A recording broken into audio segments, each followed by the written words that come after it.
Ladies and gentlemen, we're very lucky to have Darren Crocker here today, assistant coach, North Melbourne Footy Club, premiership player. I'm pretty happy today because those of you who have rang me know that I'm a North Melbourne man from way back. So I had to stop my mum. My mum was coming. She's the most one-eyed North Melbourne supporter I know, but we've kept her at home. So Darren ran 2 sessions earlier this year down at North Melbourne, which were really insightful. Fantastic sessions about how to use footage and to the level extent that the AFL boys go to at the moment with some of their footage. So we'll do a little bit inside and maybe a bit outside. Yep.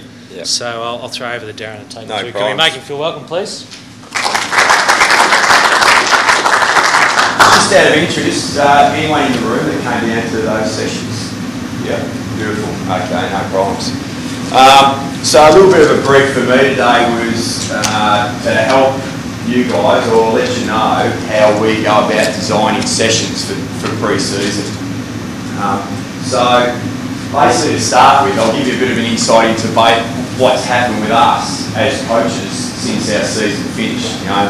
Fortunately got knocked out in the prelim, quickly got the players out of the joint, because as soon as their break doesn't start until we actually get them out and their commitments are finished. So they're now on their 6-week break, coming back on the 1st of December. What do we as coaches do in that period of time? Yes, we do get a break, we do get a holiday, but just prior to having that break, we reviewed our season and looked at what we did well as areas that we need to improve to, hopefully take us a step further next year. So each coach who's responsible for different lines, different areas, right, they really drill down on their specific area, right, and come up with basically a presentation to the rest of the coaches to say, we did this really well, right, but in actually looking at statistics, vision, of the competition, the better teams, I believe we need to work on this, right, and this can be a real driver throughout our pre-season. So we go away on our break after that, we come back, we again look at a lot of vision and try to get examples of things that we can actually design our training around. So I've got a few examples that I'm going to show you in a minute. So the last couple of weeks that we've been back, the last week we've been back, we've been busily planning we basically plan every pre-season session, right? We've got 3.5 weeks. Because you finished so late and make the prelim, we've got about 3.5 weeks before we break till Christmas. So we're basically planning every session between when the guys get back and when they break for Christmas. Now, one of the examples I've got is something that we believe we need to get better in, and that's, as you can see there, right, yep, here we go, method from the contest. So one of my roles, my role at the club is strategy and stoppages. How well we set up with stoppages, both around the stoppage, around the contest, as well as either forward of the contest or behind the contest. I work in closely, basically, with the defensive coach, in making sure we've got good defensive shape, so that if we lose the stoppage, right, hopefully the opposition don't score. So in regards to setting up where your spare defender might set up, how you set up on the defensive side of that stoppage, but also if we win the stoppage, right, how well we're going to be able to continue the chain and hopefully score ourselves. Now, there's 2 ways you pretty much exit from a stoppage. If you can, quick hands, try to put someone in space that can then use the ball. Now, you're not always going to be able to get that. There's a lot of pressure, a lot of players around a stoppage or a contest. So every now and then, we say to the players, you've got to think kick. We don't want to overuse the hands, turn the footy over there. You've got to think kick, which means how well are we set up forward of the ball to maybe soak up the opposition's spare player if they're dropping one off that stoppage, or to give ourselves the best chance of maintaining possession, to at least get a contest there. We either mark the footy, we get a contest, we get numbers to the fall of the ball, and we either get another stoppage, or we continue the ball on its path towards our goal. So it's something that we've got to get better at. Now, this clip I've got for you is we believe that we're not too bad at that second one. You know, the thick kick, get it on our boot, get it forward, you know, from a stoppage. We've got some good stoppage players. Ben Cunnington, Jack Siegel, Andrew Swallow, although we didn't have Andrew until round 9 because of his Achilles, coming back from his Achilles. A player we really missed this year from our ability to exit a stoppage cleanly was Daniel Wells. You know, Wells, leg speed, terrific lateral movement, good agility. Right, injured himself in round 5. We didn't get him back until 2 games before the finals, and showed us what he's capable of throughout the finals and really helped us. But we need to get better at being able to exit a stoppage cleanly. Now I want to show you this example, and then I'll show you 2 North Melbourne examples, and I'll ask a few questions of the room.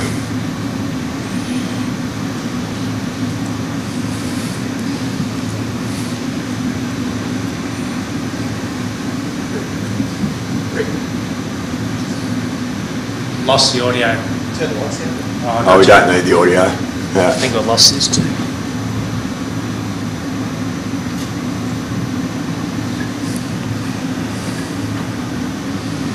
How's that, Dave?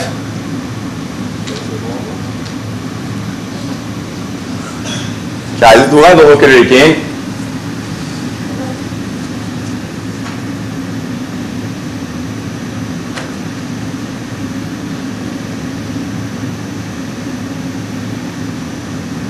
So these are a couple of examples from Hawthorn, the grand final, the way Hawthorn went about it.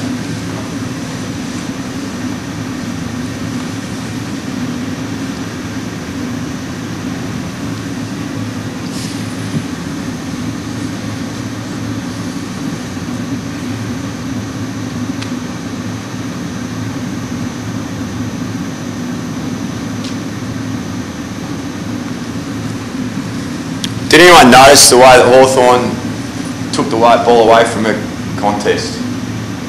Did anyone see their method? Fed it out the back.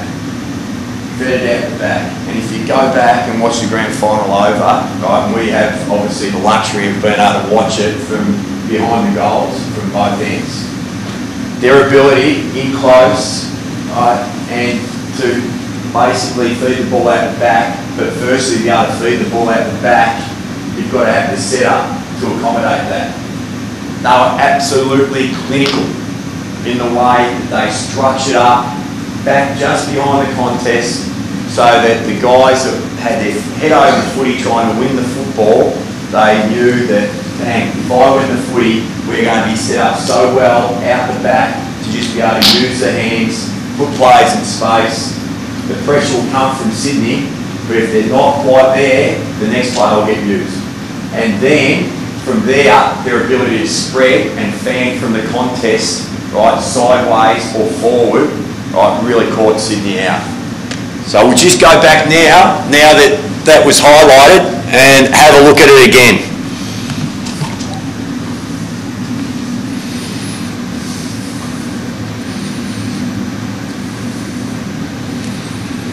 So the first one comes from a centre bounce. So we'll just talk, I'll pause. So don't get sucked up to the side of the square, right, with his opponent, just wedges him. If I just pull this back a little bit. Setup is, just wedge him off the back of the square. Sydney have got one back, and so have Hawthorn. So Hawthorn are happy to serve, just go, okay, we'll just play with our 1, 2, 3, 4, 5, 6 defenders back here. Right, Sydney are trying to make, right, that spare player for Hawthorn accountable. Trying to basically have Spang up make a decision. If he goes across to him, right, do we just allow them to create a 2v1, right, or should I be actually trying to drop off? So that's one thing about the setup.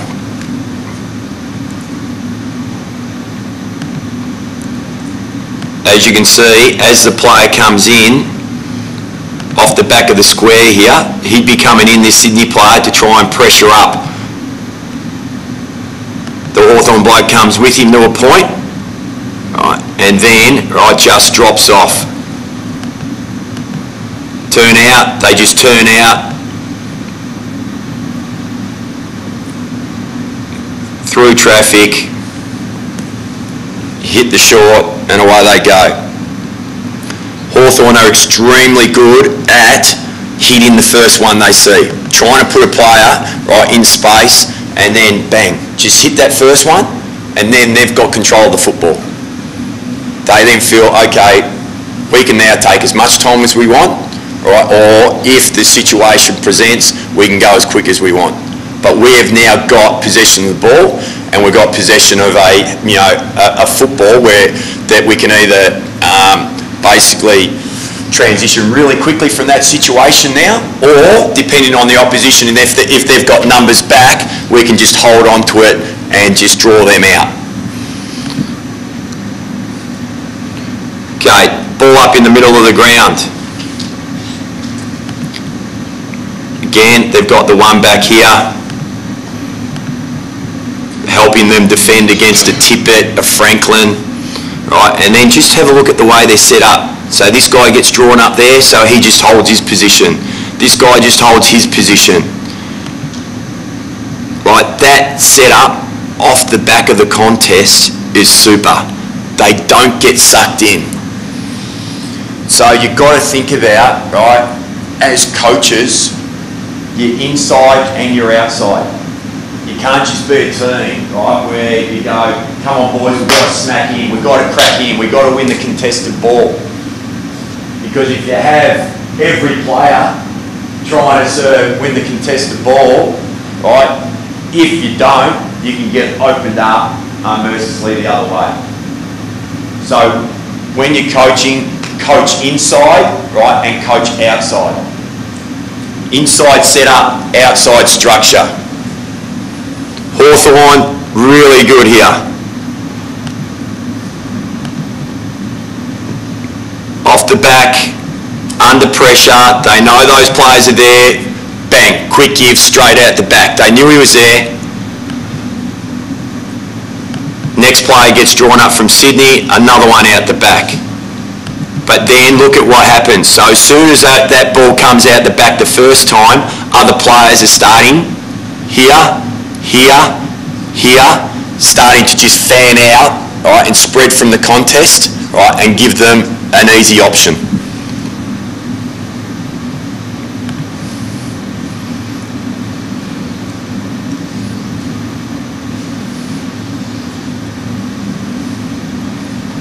Another example, bandwidth throw in. Sydney players getting drawn up.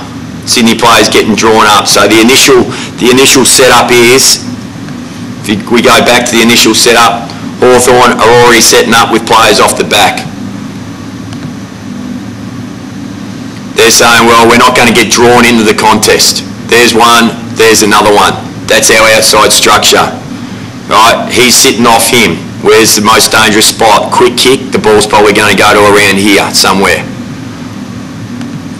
Not getting dictated to. This guy gets drawn up, Sydney, so he just holds. He gets drawn up, he just holds. Again, who's in better shape? Hawks off the back. Hawks have got one-on-ones here with their opponents forward of the ball.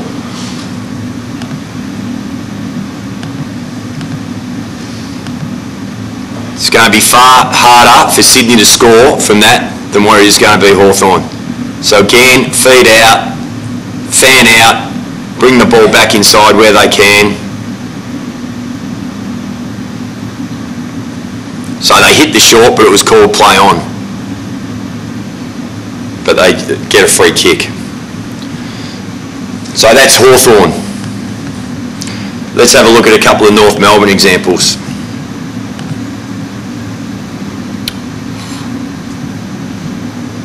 We dropped out there, mate.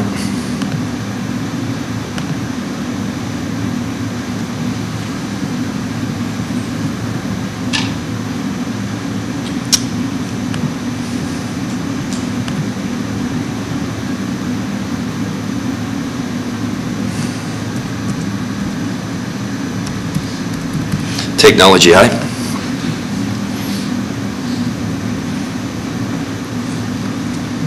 I also now know why you blokes all live in the bush after trying to get up here out of Melbourne. The traffic was unbelievable.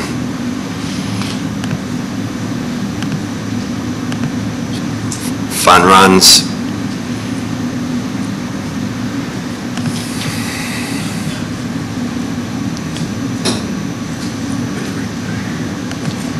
Sorry boys, just bear with me, I'll just...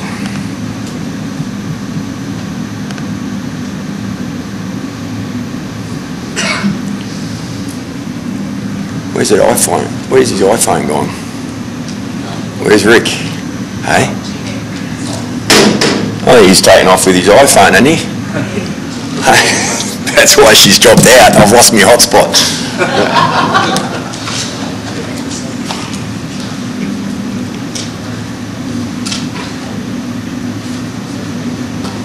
Just out of interest, so discussion point. How many guys would sort of look at that and try to coach that, what you just saw up there? Or is it pretty, yep. Yep. And like there's set up to be able to do that, you know, players, if you get drawn up, just to hold your position, don't get... Brave, isn't it? Eh? It's brave. Yeah. You've got to stick with it. 1 minute you're saying, yeah, we'll be on there, just let them get drawn up, you make back and all. Yeah. I suppose get them to stay and hold that spot. Yeah. Yeah, that's right. It's been, you're right, it's brave, but you know what, you got to coach them through that. This one else, right? I was going to say, mate, you've taken me hotspot. I don't want to share, he's trying to hook me up. There's that. Do you want to come and just punch that in, mate? Just whatever the code is. And, because that's the thing, you know, like you've got the choices to make. You know, are you going to just be a real hard one-on-one coach, right? And I think football's gone away from just real hard one-on-one football because teams are too smart now and they'll dictate terms to you. They'll just create 2v1s. They'll create space where they won't create the space. They'll take players away from their most, you know, damaging forward. So, you know, we're now sort of coaching so much about playing your role, you know, for the team, which may be that it's not about you getting the footy, as long as you actually set up in the right spot, right, and create opportunities for others, right, that's you playing your role. Now, I know it's really hard at your level, right, to get guys doing that, because everyone wants to go and get a kick. Everyone wants to go and get involved. I think at our level it's much easier for us to drive that and say, well, if you want to get your spot in the team, you just play your role for the team, and that may not be, you know, it's definitely not about getting, you know, kicks, marks and handballs. It might just be about playing your role in the structure. It might just be about, you know, enormous forward pressure as a small forward. Might be about playing as a spare, you know, down back and making sure that the opposition, every time they kick the ball forward, they've got to somehow work you out. Okay, we're up and going again. Might help Crocker without the phone being in the toilet.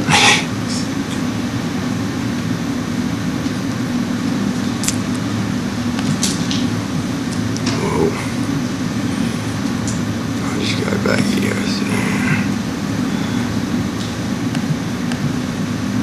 Try this one.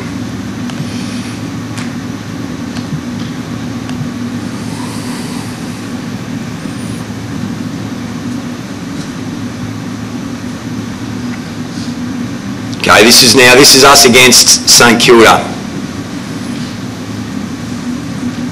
down in Hobart. Now we'll watch it through once and tell me what you see.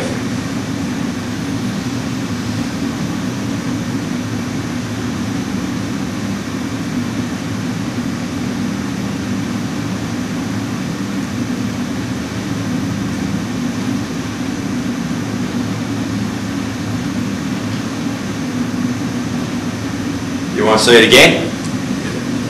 Okay. You didn't have an option out back and you was forced to go forward and the guy he just kicked the contest. Correct. Around his body. So So have a look and then we'll talk about it. So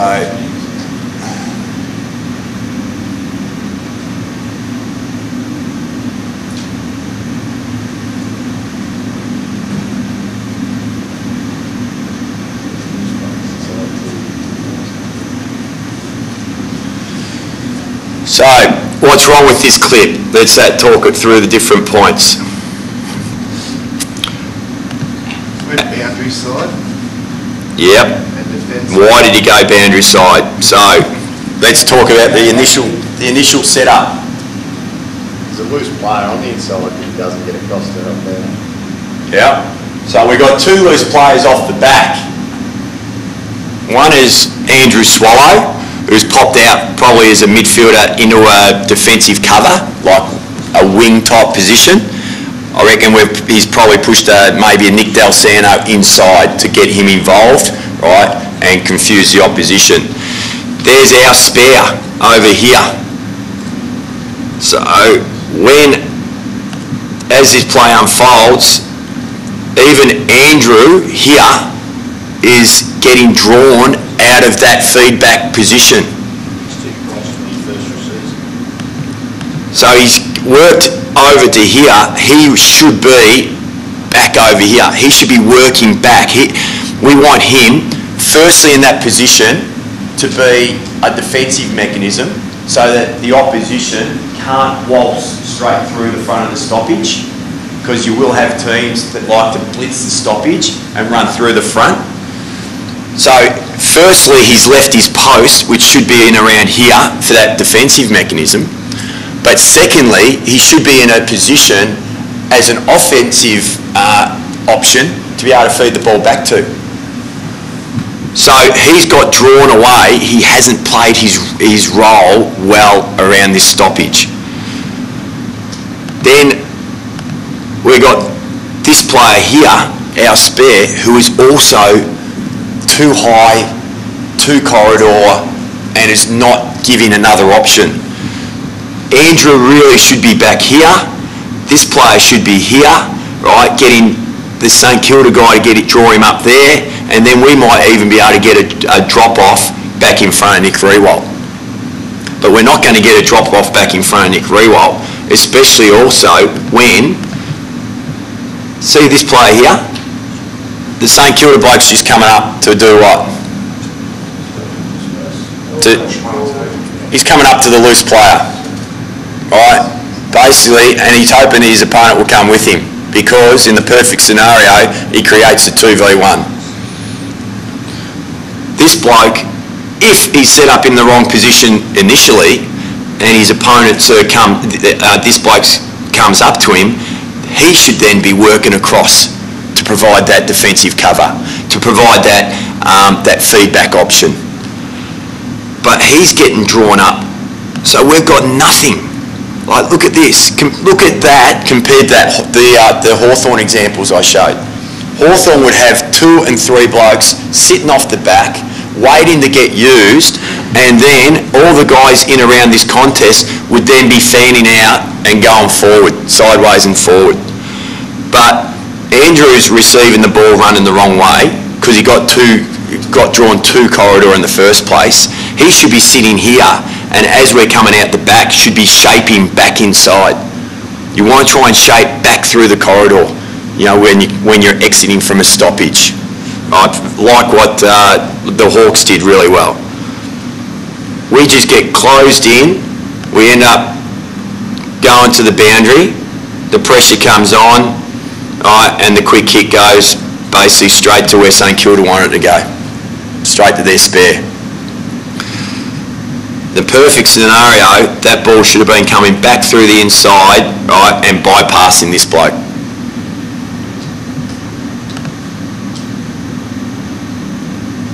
Now let's see if I can open this other good example for us.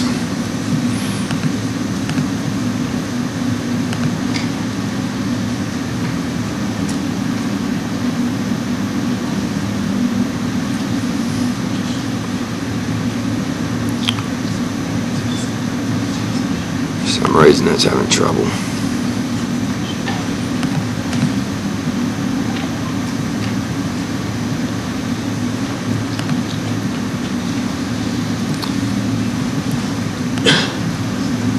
It's having trouble opening that one, but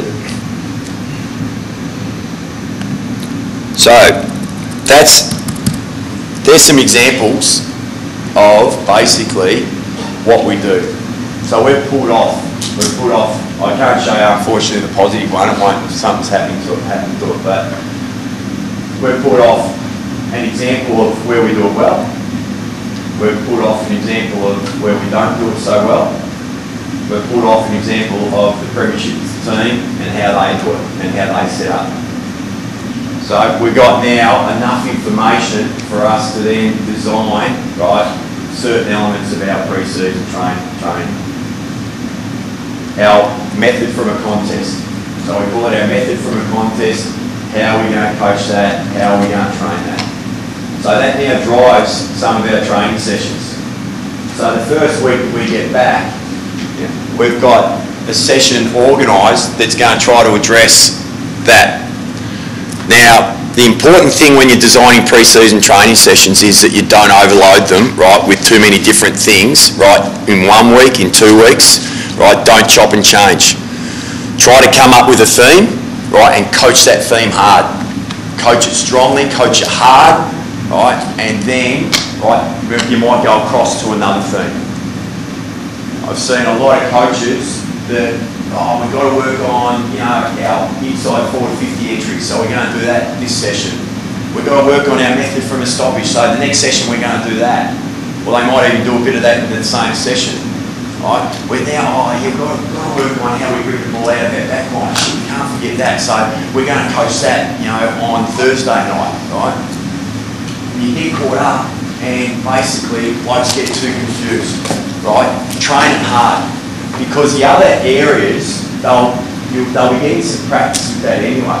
But coach one thing and coach it hard, right, until you feel like the players are getting a good feel for it. And then move on to onto something else. So the training session that we've got in place when they come back.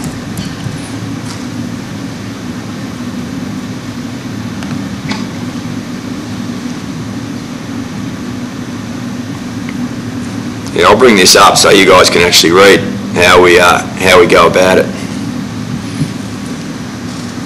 Is that clear up there, or that needs to come up a bit?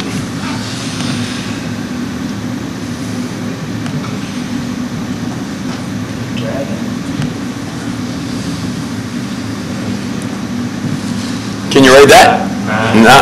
No good? I can't read it here. It's actually in Chinese, but... Yeah, no, that's all right. Well, we'll just bring up the session.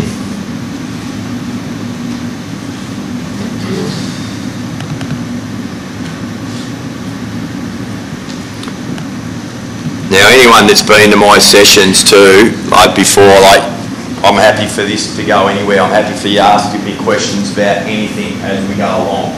So I've got a bit of a template for where I want to take it, but if you want diverse and go off in different directions, I'm happy for that to happen. That's our what we call our trademark, the North Melbourne way. That's what we hold our players accountable to, and that's basically how they hold each other accountable to it. That's the structure of our training, our pre-season. So our main session, so high volume kicking activity. So we want to try to start every session off with a really high volume kicking activity. And you might think that doing a lot of lane work, is high volume. It's amazing when you got, people designated to counting how many kicks players have at training, how little kicks they get in lane work. We used to do this, we've done this this conditioning drill called speed lanes, which is basically over about 45 metres. Right, they go, receive the ball coming up at the footy, break off the line, hit the kick, and then just work through to the end of the line at the other end. Right, there's 3 players at each end, and the ball just sits back and forward, back and forward. Now you think only 3 players at each end, right, and they're doing it as quickly as they possibly can, and it's only a kick over about 25, 30 metres, right? They get 1 kick every 90 seconds. Right? Not high volume. So we're talking with high volume that they're getting kicks, you know, like 3 kicks a minute where possible. And I'll show you some examples as we go. Right, then we go into a full ground kicking drill, which might combine all the different kicks that a player might be confronted with in a game of football. And then we go into our game sense stuff. This year, what we're going to do with our game sense, we're going to break it into quarters so the players feel like it's almost like a game. So you know, the quarters will vary in regards to length. Like when we first start back, they won't go for that long, they'll be short quarters. Right? They might go for 10 minutes each quarter. But then as the pre-season goes on, right, we'll get more length, more time into those quarters. So that's the design of our sessions, pre-season sessions.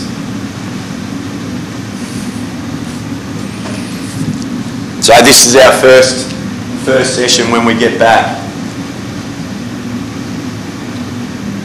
Movement efficiency. That's a new modern term for warm-up, Jono. So basically that's like a warm-up, but we call it movement efficiency because it's basically getting the guys going through their full range of movement. And what we do with that also is we really combine a lot of footballs in it, footies where we can. It might be as simple as, okay, we want them to sort of really work on, you know, their jumping. So we'll have a player, right, just standing there, he'll throw the ball up and another player will practice jumping off both legs and arcing back, almost like, you know, he's coming off his opponent and he's got to run around, right, and arc up and take an intercept mark. Or it might be that, you know, the same running pattern might be he's coming off to try and spoil. But that's what we talk about in our movement efficiency. We try to set it up so there's a lot of football content in it. We're practicing different things. It might be that they're working on their ground level, right? But also they're working through that range of movement below their knees. The lurker kicking drill. So that's the lurker ground ball kick. So this is a high volume kicking drill. So you got the coach in the yellow with the football, and you got a line at each end. The coach will call the scenario. You know, at this stage we've got it as a ground ball. He'll just feed the ground ball in. That player will pick the ball up, and the player at the other end will either lead straight at him or on the 45 one way or the other. Player's got to quickly gather it and see the red cone just in front of him, in front of the blue dot. He's got to release the ball before he gets to that dot. So he has to do it under a little bit of pressure. It's a really basic drill, but they get a lot of kicks doing this. Then they just replace. So that's only over about 15-20 metres. You can start up this end with the player with the line on the ground, maybe facing away from the coach, right? And then he's just called go, and he's got to quickly get up, react, get the footy. Might just be a quick handball receive, right, and then quickly get the ball into his boot. If you look at Hawthorn, right, their ability to move the ball quickly, and I'll show an example of what we're going to be working on, right, is as good as any team in the competition. So that's just a volume kicking drill, and we'll be doing that when we get back. Now this is our full ground kicking drill.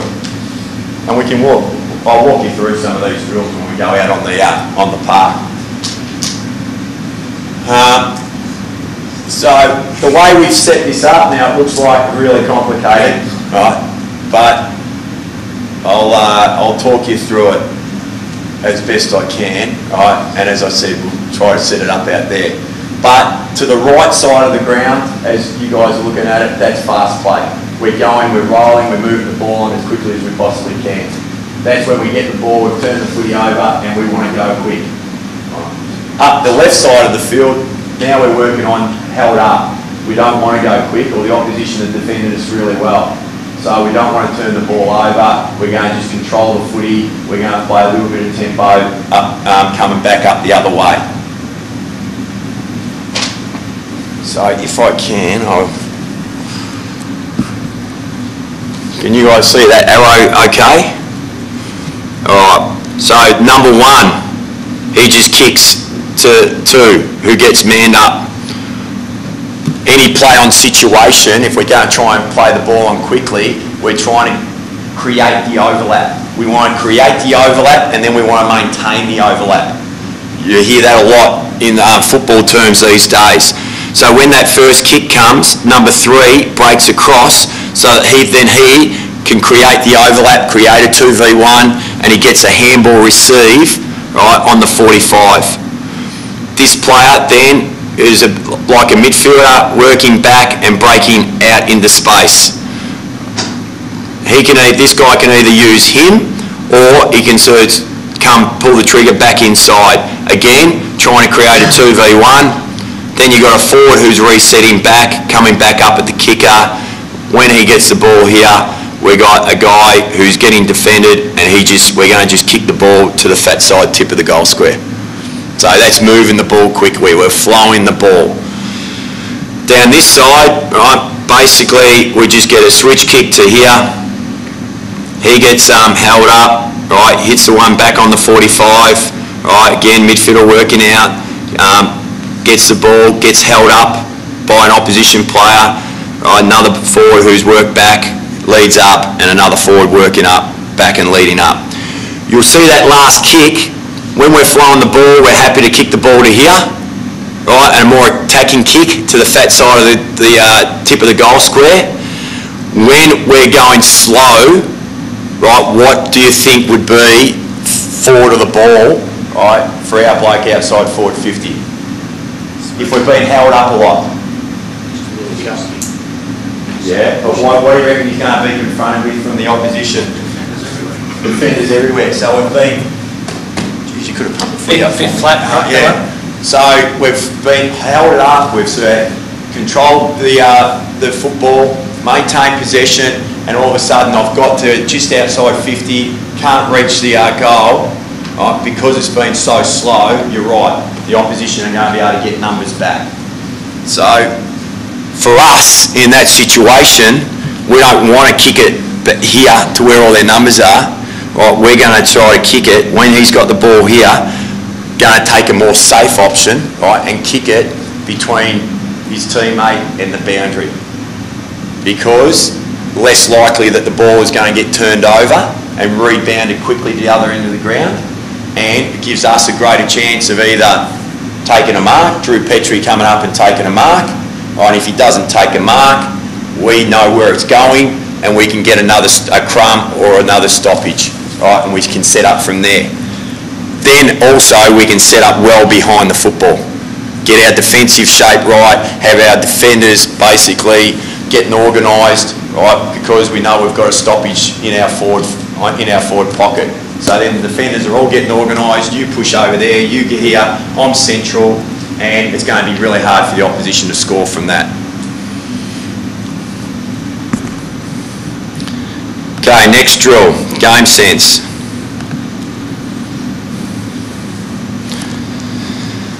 So a small-sided contested handball game, 5v6. You'll see an arrow there. So the coach again starts it, and he'll feed it in to the six, generally the guys, the ones with the advantage. So this drill is all about what you saw, players working back to get into a player's vision, to be able to provide the feedback option, right, and then we go forward from there. I personally, and this is my personal preference, I think whenever you do any drills, make it directional. Don't like keeping off kicking drills or keeping off handball drills where you just continually go backwards and guys can just maintain the footy easily, because eventually, you know what, we want to go forward and score.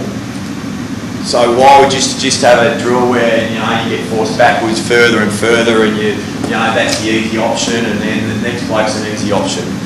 We want to be able to feed the ball back to a free player who's then got time and space. His teammates are then fanning, right, and then we're going forward. We're practicing the 40 handballs on the 45, right, then we're going forward and we're putting the opposition under pressure. So me personally, whenever you're designing your drills, make them directional. Keep, kicking keepings off, which I think we've got too. So basically this drill, tackling, pressure, the defensive team will be trying to get the ball back, the other team are trying to sort of basically just work into their vision, fan away from the contest, right, and get the ball going forward where they possibly can. When they get the ball served forward, the ball just goes back to the coach and away they go again. Now, this is what we call our kicking grid, defensive positioning grid, 8v8. So 2 groups. This is it's like a kicking keeping off game, but again, you'll see that we make it directional. So the coach will feed the ball in to a player. Let's see if I can. Coach will feed the ball in to a player, right, at one end of the ground or the other.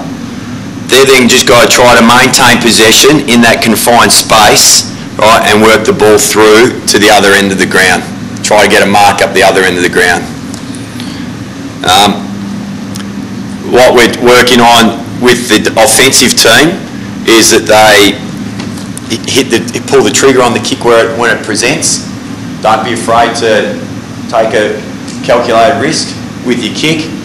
Don't run on top of each other, right? Try to block, get handovers, right? We create confusion with the opposition, whether they're going to defend a handover really well, right, and work the ball forward. From a defensive perspective, don't get towed around. You heard me say at the start, do you want to be a one-on-one coach or just get your players to play smart?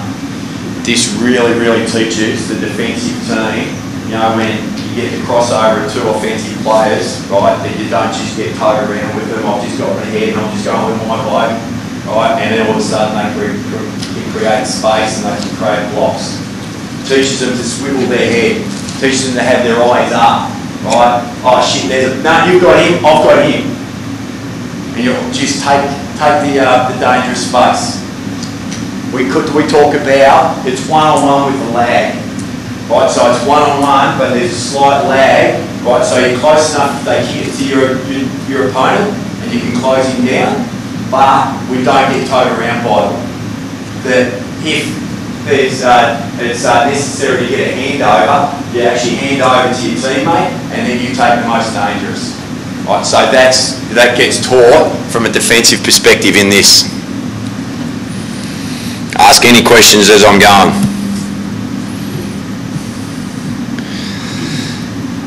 Now we bring a little bit more players into the action. So here we've got the same setup as what we started with that first contested handball game. So you can see with the quarters, we're building our training session. So firstly, we're concentrating just purely on the contest, purely on winning the football under pressure, feeding the ball out the back and fanning and spreading from there. Now we're doing it, but we've got a little bit of a forward line ahead of the play. So we're starting with the same setup, but all of a sudden we got 3 forwards of the ball and we've got high forwards. So basically this bloke, when the ball gets fed back to the red player here, he's going to get closed down quickly by an opposition player, like an opposition forward. The next player, what's he doing? How's he going to react? When this guy comes up to close him down, is he going to just get dragged up with him? Or, like you saw in that Hawthorn clip, is he going to be smart and just allow that bloke to come up and then just still protect defensive side and provide some cover, but also provide a feedback option? Then when the next guys come up to try to pressure him, when he just drops off and splits that forward, right, what are their opponents doing? Are they going to just protect the back space? Are they going to be able to get themselves in a position? So you can see that we've just built right from the first basic handball drill and we've expanded on it. Same sort of thing, but now we're just moving it to different parts of the ground, which means that the deeper forwards might hold a little bit deeper, so that's quarter 3. And now we're just working on a little bit more ball movement. So again, in at the contest, coach might kick the ball in. Let's get into the contest, right?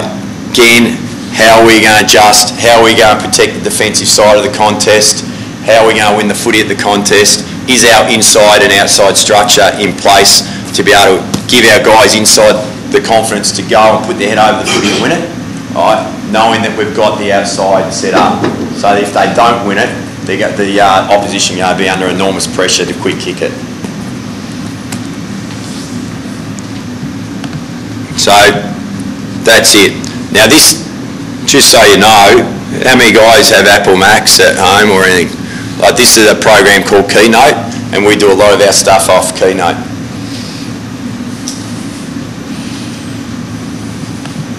Has anyone got any questions about that?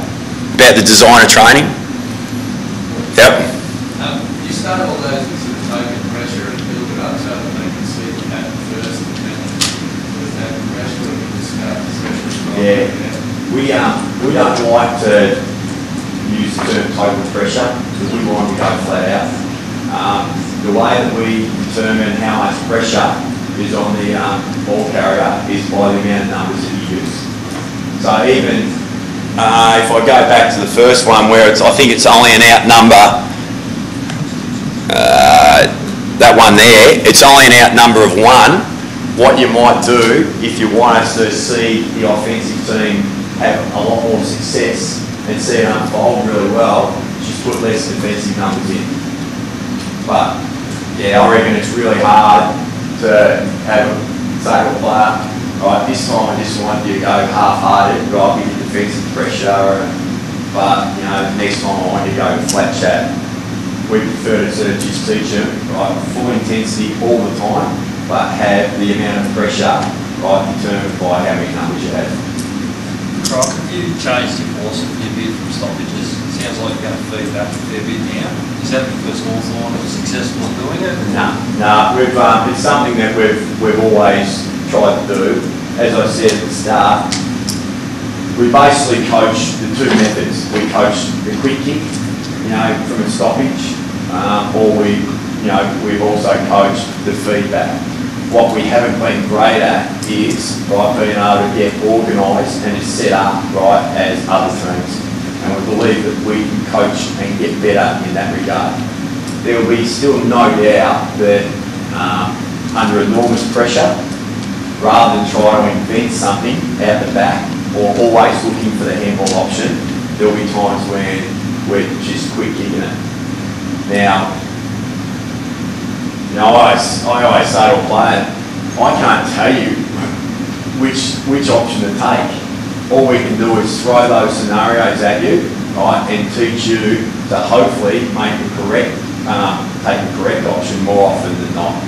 So we'll create the scenario, right, and then you've got to make a decision whether you're under that much pressure that you're looking for it, right, you can't find it, so you've got to throw the ball on the boot, or whether, it's just there, let's go for it. Defensively, you're teaching the corral a lot, you know, like Hawthorn do that really well. Yeah. They corral the space when you're defending it. Yeah.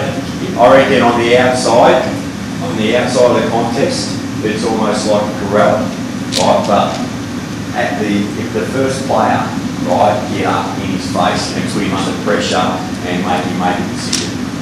You know, if you look at the first quarter of the grand final, yeah, you know, Hawthorn coming straight through. Hawthorn 22 tackles to 7, which was uncharacteristic, you know, un-Sydney-like, but they weren't corralling too much around the contest, you know, in that first quarter.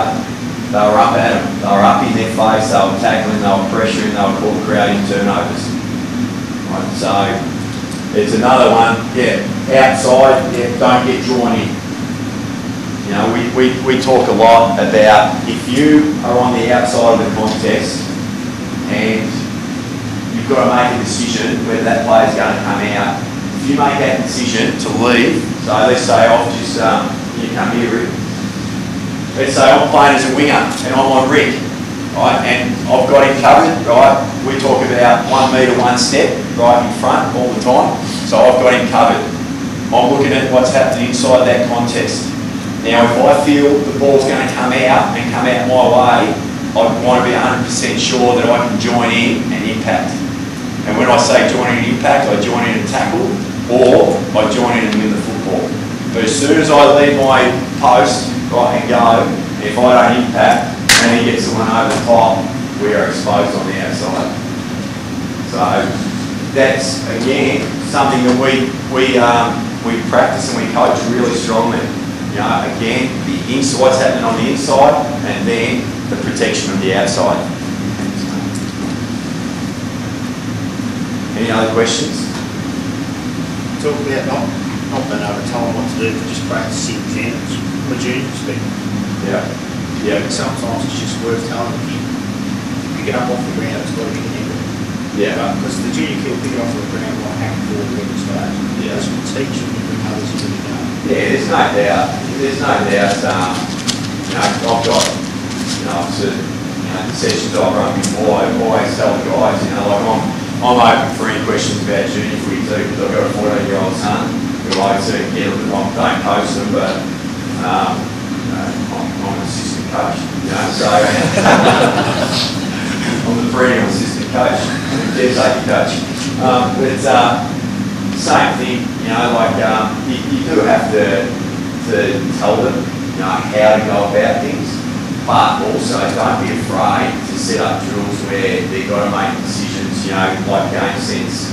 So you might teach the basic skill development, whether it's just how to gather a ground ball, you know, how to kick the kick on the 45, but then the extension of that, throw them into game situations really quickly. Have them playing little keeping off games, you know, so they can actually work on that kicking. You know, there's an academy, soccer academy. I'll forget the name of it now. Anyway, and basically they don't do any skill development. It's all game based. They just put the kids in the games, little sort of, you know, It's like Brazilian ones. yeah, it's a Brazilian soccer academy. They get kids at 7 or 8 years of age. They come in and they just basically might be 3v2 little games. You know, throw them into 6v5. You know, 7v7. Like just games all the time. Because their philosophy is that a kid's skill development will still foster and improve, right, but he's also getting that decision-making element at the same time. So it's an interesting one. I've always been one where, especially from a junior perspective, you know, if a kid's got a bad habit, you've got to try and break the habit, you know, otherwise, when they get to us, I've just been looking at clips this week, you know, the recruiters have said, Croc, can you have a look at this kid's kicking, right, and see whether you can coach improvement, or whether it's just too far gone. Because kicking's such an important aspect of our game. You work that hard to get the ball off the opposition, you don't want to get it straight back. So yeah, I've been just watching clips of some of the kids that obviously are in the mix for us, whether, you know, their kicking technique is going to, under pressure, is going to really fall apart, or whether with coaching you can actually improve it. Now, I personally believe you can take a average kick to an adequate quick kick. You can't take a bad kick to a good kick. That's my personal opinion. Any other questions? Before we go outside, is there anything else you guys, you know, if you came here and you were thinking, geez, I'd love to ask him that about stoppages. I'd love to ask him that about, any set play, ball movement, structure forward of the ball, structure behind the ball. Is there anything? Like when you get a defensive cover, Yep. or a spare, is your spare defender the winger, or do you try and have a dedicated back to be your spare? That's dependent upon what the opposition, how they want to set up. So let's just say we're adamant we want to get a spare defender to help support. You know, an example, Buddy Franklin Tippett playing forward. You're most likely going to want to try and get one back to help support Scotty Thompson and Nardi Grimer on those guys. All of a sudden, Sydney go, you know what, we're not going to send a sixth or a fifth forward up to the stoppage. Right? We're going to hold our 6 forwards for the ball. So you're going, well, shit, how do we get the drop-off? They're playing with 6 forwards ahead of the ball and we can't get the drop-off. That's when you might say to the defensive cover winger, right, we want you to come all the way back and play as a drop-off. But then we'd have to adjust and then get someone else to play in that defensive cover position. That might be that you get a midfielder late, so the winger goes back, the midfielder drops out to the defensive side of the contest, right, and a forward from your end might come in and you challenge them to see whether they want to get a drop-off or whether they're going to come all the way. You might end up with a 5v5 forward line for you. You might bring one of their defenders up into the contest. Like, that's where Boomer's perfect for us. Like, if you bring Boomer up into the contest, the opposition are going to make a decision. Well, do we drop off Brent Harvey, right, and run the threat that he's going to have 30-odd touches, right, or does the defender have to go all the way with him, right, and make sure he doesn't have an influence? I just play around here a little bit before we go outside because there's a couple of things I want you to take away. Tell me how many coaches out there have talked about getting back off the mark before you. Okay, beautiful. I'm going to show you an example here, and I want your opinion after this one. If I can just find the game. I just got my first set of glasses 2 weeks ago and I've left them behind. So,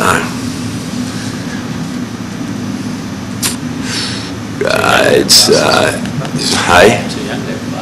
Yeah, I'm getting old, mate. So again, from the granny, I'll just pull out, you can read my notes. We need to practice this. I think this might be the one.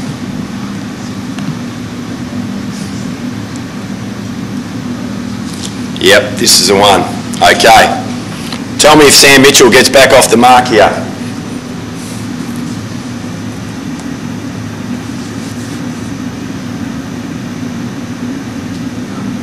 Bang. Best in the comp at it, the Hawks. All right.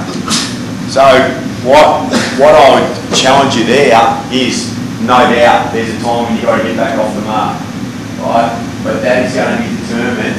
We talk a lot about what we can do and what we can't do is determined by how the opposition defends us. Now, if the opposition, right, aren't up on you, right, and really working the mark and manning the mark well, right, why does he have to get back off the mark? Don't put it in their head all the time that every time they get the ball, first thing I've got to do is get back off the mark, because it's not AFL footy anymore. The player that can actually get the ball, make a decision, he's sitting off, we're just going to go back, pull the trigger, maintain possession, move the ball on quickly. Get the opposition defence moving all the time, not being able to settle into their defensive structure. You know, next thing I pull that trigger on that one, someone's got to get over and man him up, right, might free out someone else. So this is a great example, and as I was watching the grand final, I'm just going, you know what? We have to practice this because we don't practice this enough. Because again, junior, like, as you talk about coaching up 14s, right? I'm sort of saying, you know what? If the opposition force you to get back off the mark, get back off the mark, get yourself settled, and then make a decision from there. If they're not forcing you to get back off the mark and you see something open up, you just pull the trigger on the kick.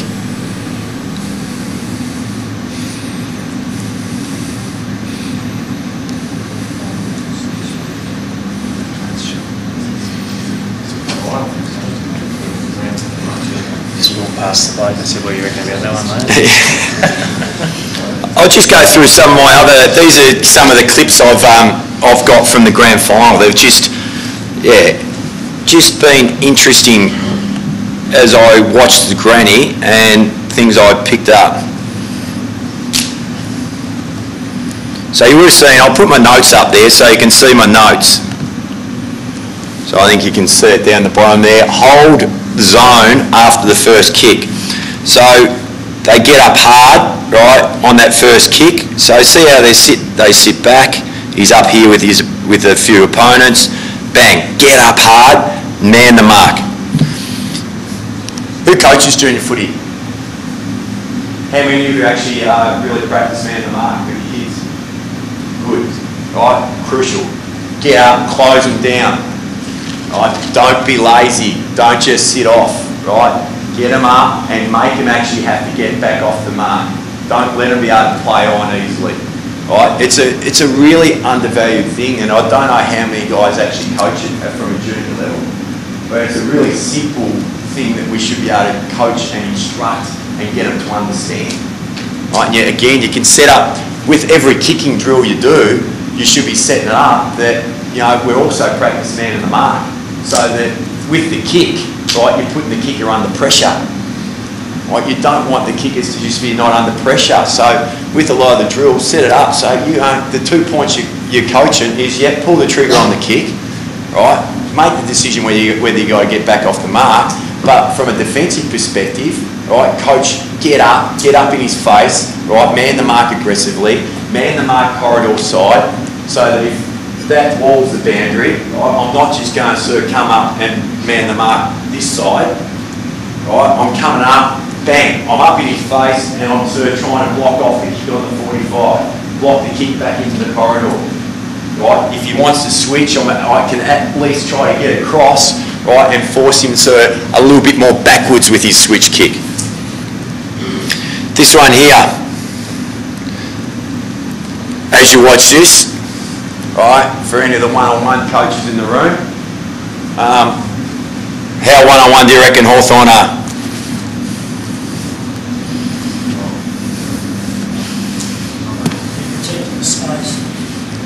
Look at that, back up on in his face, kick comes and he's there to compete, and they get the stoppage that they're after. Actually, I think they might even get the ball back inside.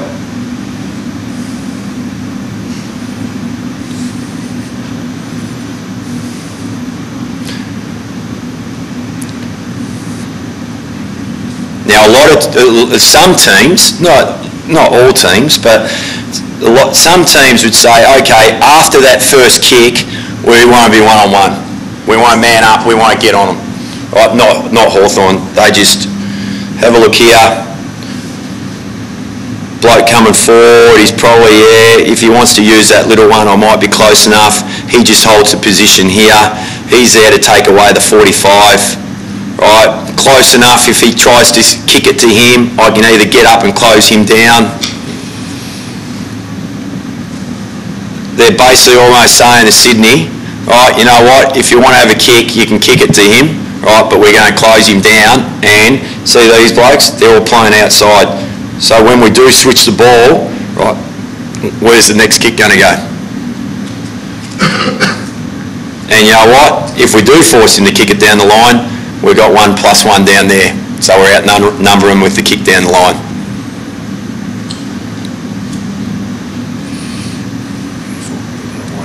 Yeah, no problems. All right, let's go out and set up a few of these drills. Let's go.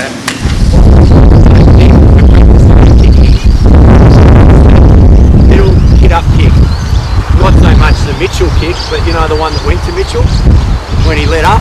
That was only a 15-20 metre kick. But the bloke was flowing, you know, he got the handball received, so it's just bang, handball received, next one, and you've got to hit the kick. Next one, hit the kick. Next one, hit the kick.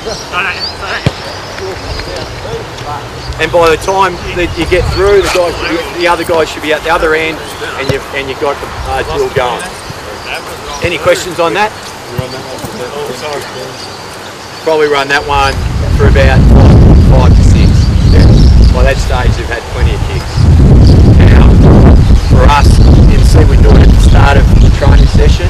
That might also be a drill that we do on what we call our skill improvement day. You know, where we're actually just trying to get a heap of volume of whether it's ground balls, kicks, you know, lots of handballs. Right. Okay, just set up a bit of a cramp.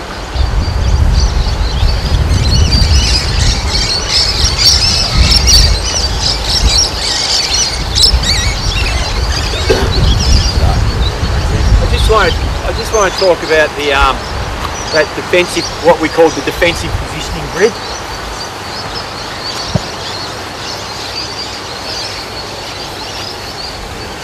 Actually, probably a bit longer. Yeah, go out further. You come back to this going here. Yep.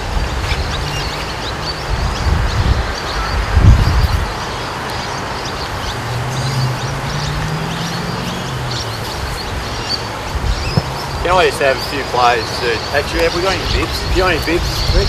Yep.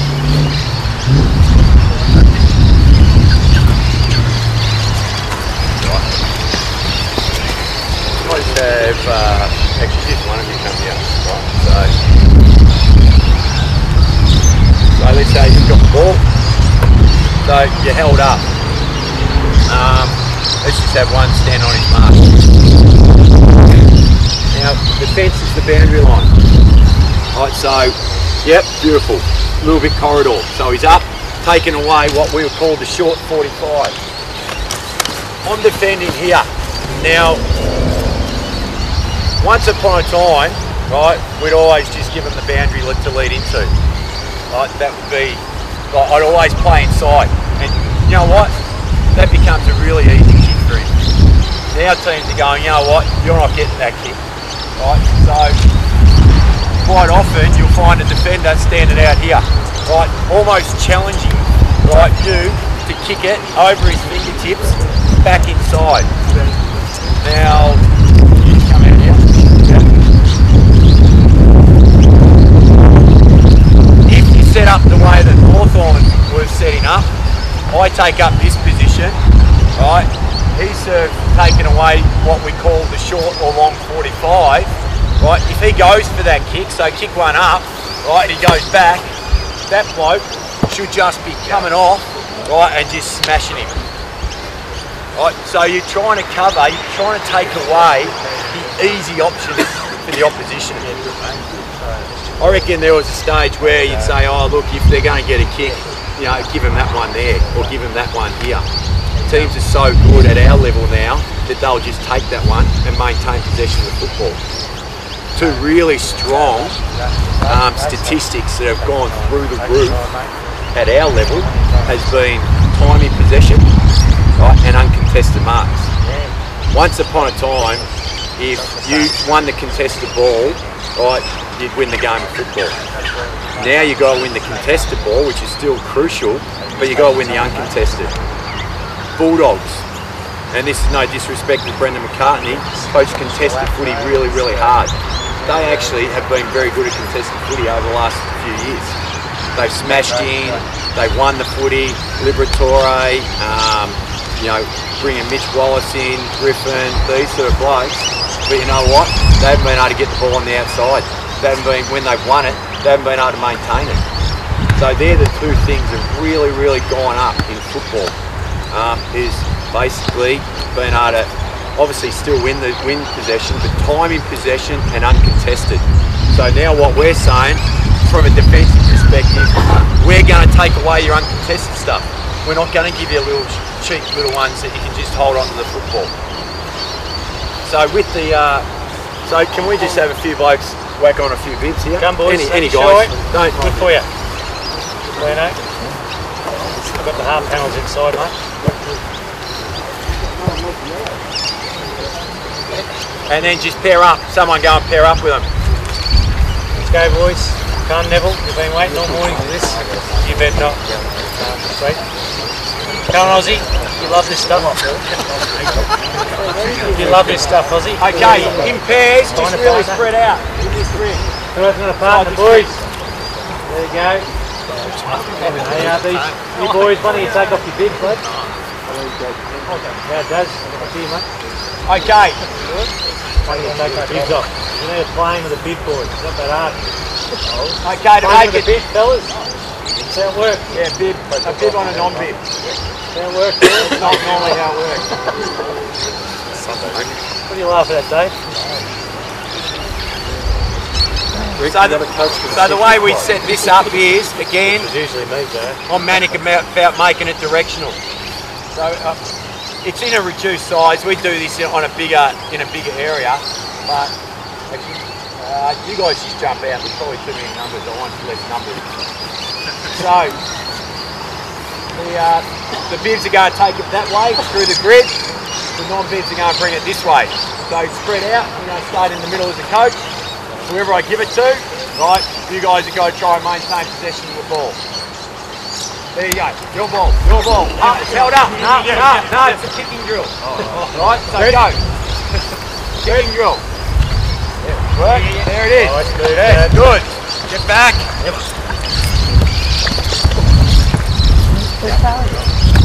Go, my ball.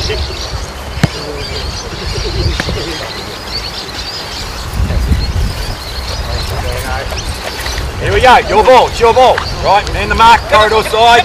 Yep. Turn over. Okay, go back, my ball. Yep, it's your ball. Man the mark aggressively, it's held up. Alright, hold it down. Okay. Alright. Now, the extension is, you go back to the ball. You guys are getting towed around everywhere. You're big. So you know what? You're in the corridor. You're going to take away the short 45, just here. Right, you're going to hold there. You're going to come back. Right, you're going to get outside him.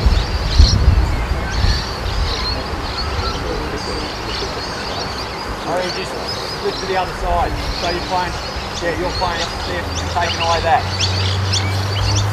Now, that's all you need to do. Teach them their positioning. Now, when the guys move, the offensive team, I want you to only take the player that comes into your area. So, if he runs across there, right, and they kick it to him, I want you to come off and either smash it or you. Right? If he comes across here, you're holding that position and you're handing him over to this bloke. Right? Let's see how we go. You still got to defend it. Go back. Go back. Go back. Go back. Go back. Yep, and keep going. And the mark. Hurry up. Still got to stay outside him and defend. Hold. Okay. I know it's confusing. Right? So stay, hold, but if he goes past. What you're trying to teach here is whoever comes into your area, you defend them with your life. If he goes out of your area, you hand him over to someone else. Right? Have a kick, and the mark. Have a kick, yep, okay. Swap over. Okay, now Green's got it, and I want the non-bigs to do the same. So over here, come around here. Don't step, hold it.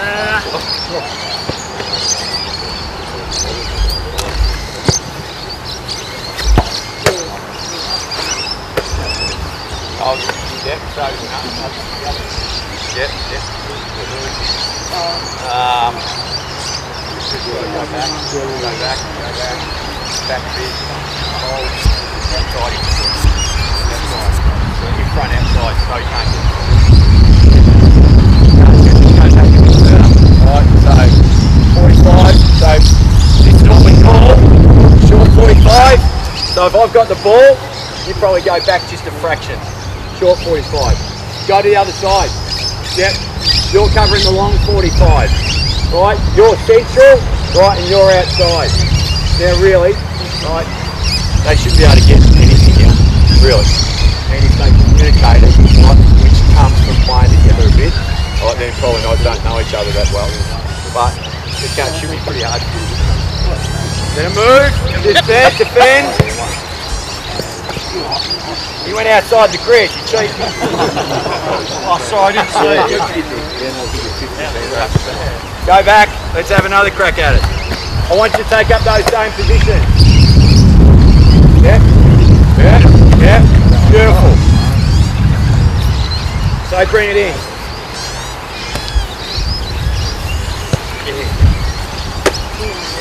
Anyone got any questions on that? On the big side, on the bigger scale, if you have one bloke come into your area and you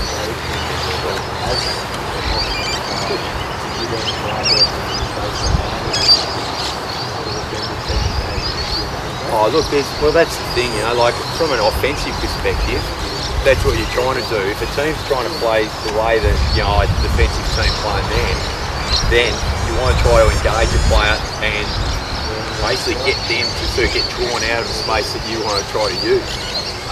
That was just a small example of what you saw Hawthorn trying to do, right, in that vision. Like just basically taking up positions and saying, okay, well, I'm not going to get what we call towed around, right? But if a player comes into my area, I'll then defend that player really hard. That first example was, without having a go at that, like just let him hit up and get an easy one. Right? You still got to defend the player that's in your area, right? But it's just a different form of defence.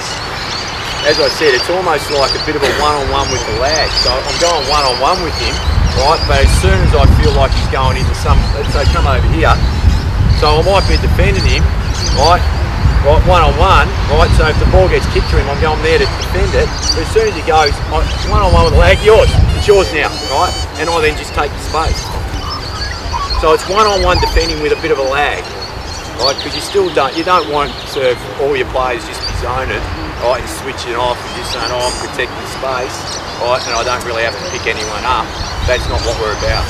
You're still defending like your life depends on it, but it's only when a player comes into your area. How do you go on that leg you when it comes out of your area? Yeah. Especially on the end one, how do you say so it comes out? So when does that last one become yours? So you need to cover that space beyond on the fat side or whatever. So how does that? Yeah, well, you would have seen with that example with the Hawthorn one where the guy broke out, the Sydney guy, they switched the ball and the ball broke it, and all of a sudden the Sydney guy broke out to the wing. Well, then that player just had to go and make it a one-on-one. So you're going to go last. Yeah. But you're at the end. But what we talk about is right, trying to compress the ground. So like you've got the ball. What we're trying to do is we're trying to compress the ground so that all 18 of our players, right, are within 80 metres of the ball. So we're challenging the opposition to say, okay, all our 18 players are within 80 metres of the ball. Right, we want to see whether you as a team offensively are good enough to get through that. Now the opposition might, I've got nephews that play local footy, 3rd Division Eastern District. And one of my nephews plays full back. I went and watched him play. And the ball's right up the other end and it was a wet muddy day, right up in their forward line. And he's back like this on his man in the goal square, you know, like. And I'm going, like afterwards, he's only 19, right? You know, afterwards I'm going, Liam, mate, right, challenge the opposition to get, and I didn't want to sort of override what he's getting instructed by the coach, but go and challenge the opposition, right, to see whether they can actually work the ball well enough to get in breezy, wet conditions to get the ball to your opponent in the goal square. If he just wants to be lazy and sit back there and rely on his teammates to get the ball through all 18, right, well, good luck to him. But come up, challenge him, right? And if you come up into a position, right, he then has to come up. You hope that he goes, shit, I better go up, because if they quick kick it, it's going to go straight to my man. All of a sudden we get a win because we're pulling their forward structure apart. But it does amaze me how, you know, I'm even teaching that at under 14 level. You know, I set it up, I set up a little grid, and with the 3 backmen, 3 half backs, the middies, the forwards, and the full forwards. And basically I go, okay, if the ball's over here, right, over here, and the opposition have got it, what are we doing? Okay, the middies are squeezed up, the half backs have come up, and the full back line, they're up playing well in front of their blokes. And we're saying, you try to get the ball past. Because I reckon you know what's going to happen, where they're going to kick it long straight back to us. So that's what you're trying to do with that defence, with that wherever we can, compress the ground and basically say, if you're more than 80 metres away, see whether you can get the ball to the guy. Defensively, you're doing a lot of coaching to block that spot. Second player coming and standing your way. Someone's cutting something out there. Well, offensively, it's a really interesting one because some teams will say, okay, well, if you're trying to compress, well, you're going to try and spread you, right? So that it only takes one player, right, that gets, or let's just say, it took one player to get out of that 45. So if I've got the ball, to give an example, a guy's spread all the way to that little mound over there where the grass has died off, right? He's not used unless they can get it short. He's out of play, 2 possessions away. That's why the guys around the footy are crucial. But if you, let's say you get dragged out of the 45, so just go, right, and I can hit that one, all of a sudden that bloke comes into play. So that's why the guys around the footy are so crucial, to take away those short ones, because the only way they can get the ball to that bloke is by getting another possession and then going. Does that make sense to everyone? Yeah, so you want to really coach that hard. Don't give the opposition easy possession. Right?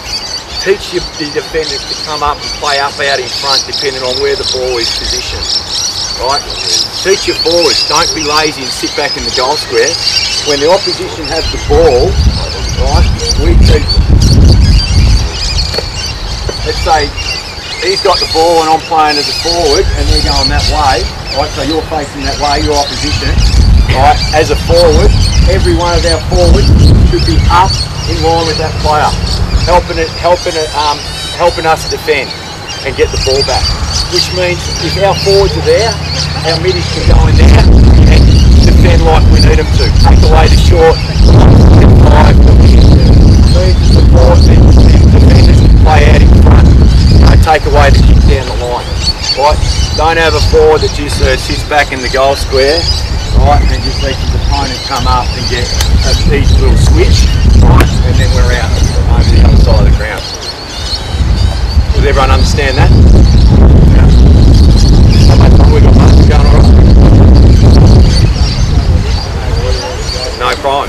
Has anyone got any pressing questions about game style, about training, about drills? Just the kicking off the 170, it used to be, back off the mark, don't kick off 1 step. Now it's highly skilled.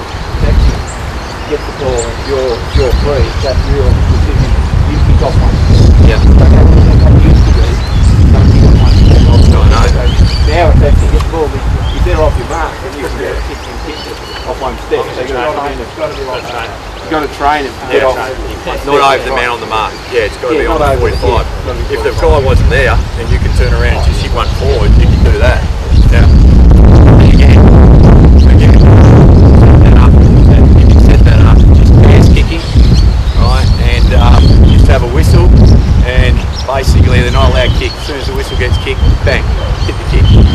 Right, have me facing here, so like the kick back inside. So you'd have like a whole line of guys all facing that way, and my teammates there, and you go, might be that you distract them, right, okay, all around the belly, right, on the whistle, when the whistle blows, hit the kick. Sorry. I'm losing it, right, and then you practice the other side, have them facing the other way. And this one, right, if you're a right footer, you might have to take a step back and go because the pressure's going to come onto your leg more. Do you understand that? See how this one, if the guy's here man in the mark, the pressure on the leg's less because it's away from the pressure. If it's this one, I'm right, I may have to just take a step back to hit that kick because he's going to close down that space really quickly. Unless the guy's really good on his left, then he can just go bang on the left. Wouldn't you encourage let's put more and more Yeah. AFL players into You're right. I was having this discussion just the other day, and there are, but I can't encourage junior coaches enough to teach both sides, because it's something that when the players come to us, it's really hard to improve if they don't have a left side, and you can get headed in. Teams do so much analysis on the opposition, right, and if they know a player's really one-sided, right, they'll just cover that one side or force him to the boundary all the time on that side, right, which takes away what's best for the team. So I really encourage you to practice both sides of the body. Yeah. When the ball's down the other end, your forward's got a set point, so and we'll have a set structure, right up the other end. We want them to help us bring the ball out, so we don't want them sitting all the way back. Yep. We talk about coming up, and you would have seen with that, you know, that full ground kicking drill that I put up there, where I had the player. So all of a sudden the ball gets turned over up there. Right, once we've come up and helped us defend, right, and we've won the ball back, then they've got to work hard and reset. Because what we're trying to do is if you're defending me, right, and I start to work hard back towards our goal, where's the most likely space? And we've got the footy, we're breaking through. You're thinking, you're working really hard to get goal side, and then the easy kick for me as a forward is just to push off and come back up. So it's all about creating space. Now, if you're happy to defend that side, right, as I've come up to you, well, you know what, I might actually just hold up, right, and then the dangerous space is up here. The drill that you did coaching in the conference years ago was the same sort of thing. You had to set up through the corridor, and then as the defenders are working the ball up the field, the forwards are taking the defender back, making it check the bits so we get up. Yeah. They did it, and go back, so Yeah. so And that, I can flick that drill like this. Yeah. So again, you should be teaching both. You should be teaching both the kicks, the kick to the guy who, you know what, we call it the draw kick. The guy actually identifies the space, right, and he kicks it before the forward's led. So let's just say he's got the ball, and you're trying to get goal side. He realises I've got there, and I've just come straight back up to the ball. Yeah. Hang on, impossible to defend. Yeah. Right? He's kicked it before I've even moved. Right? Or the other one is, if you want to play that side, right, you get them to practice the kick over the top, right, to advantage. So they're two kicks you should be practicing, and as a forward, you should be teaching them those leading patterns. We better wind it up, boys. Okay, boys, thanks for your time. Sorry I was a bit late. Awesome, Darren. The expertise and knowledge and passion is inspiring to everyone, and we appreciate you making the trip up. It wasn't easy to do. No problems, thanks Rick. No problems. Good on you guys.